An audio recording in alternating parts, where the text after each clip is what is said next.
গত কয়েক মাস ধরে জনপ্রিয় গায়ক ও অভিনেতা তাহসান খানকে ঘিরে একটা প্রশ্নই বারবার ঘুরছিল। তার ব্যক্তি জীবনে আসলে কি চলছে?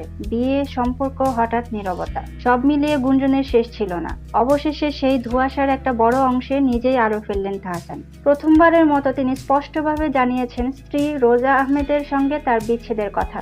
যদিও এই বিচ্ছেদ নিয়ে বিস্তারিত ব্যাখ্যায় তিনি এখনই যেতে চান না। তাহসানের ভাষ্য অনুযায়ী এই সিদ্ধান্ত হঠাৎ নেওয়া নয়, গত বছরের সেপ্টেম্বরের আগেই দুজন আলাদা থাকার সিদ্ধান্তে পৌঁছান। ঠিক সেই সময় থেকেই তাহসান ধীরে ধীরে নিজেকে গুটিয়ে নেন, গান থেকে দূরে সরে যান, সামাজিক যোগাযোগ মাধ্যমেও কম সক্রিয় হয়ে পড়েন। এই বিচ্ছেদের সঙ্গে যোগ হয়েছে আরেকটি গুরুত্বপূর্ণ দিক, তাহসানের শারীরিক ও মানসিক অবস্থা। তিনি নিজেই স্বীকার করেছেন দীর্ঘদিন ধরেই তিনি ভালো নেই, শরীর ও মন দুটোই ভেঙে পড়েছেন। সে কারণে ফোনে কথা না বলে হোয়াটসঅ্যাপে নিজের কথা জানাতে স্বাচ্ছন্দ্য বোধ করেছেন। বর্তমানে তিনি একা একা ভ্রমণ করছেন, বই পড়ছেন, নিজেকে সামলে নেওয়ার চেষ্টা করছেন। কিন্তু এই ছবির উল্টো দিকটাও আছে।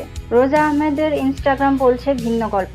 বিয়ের ছবি এখনো পিন করা, একসঙ্গে কাটানো দেশ বিদেশের মুহূর্তগুলোও রয়ে গেছে।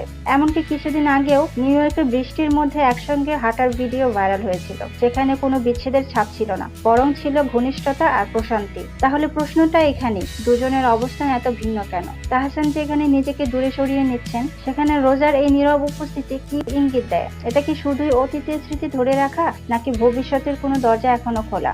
এই মুহূর্তে নিশ্চিত উত্তর নেই, তবে একটা বিষয় স্পষ্ট, এই সম্পর্কের গল্প এখনো পুরোপুরি শেষ হয়ে যায়নি। সময়ই বলে দেবে এই অধ্যায় এখানেই শেষ, নাকি সামনে আছে নতুন কোনো মোড়।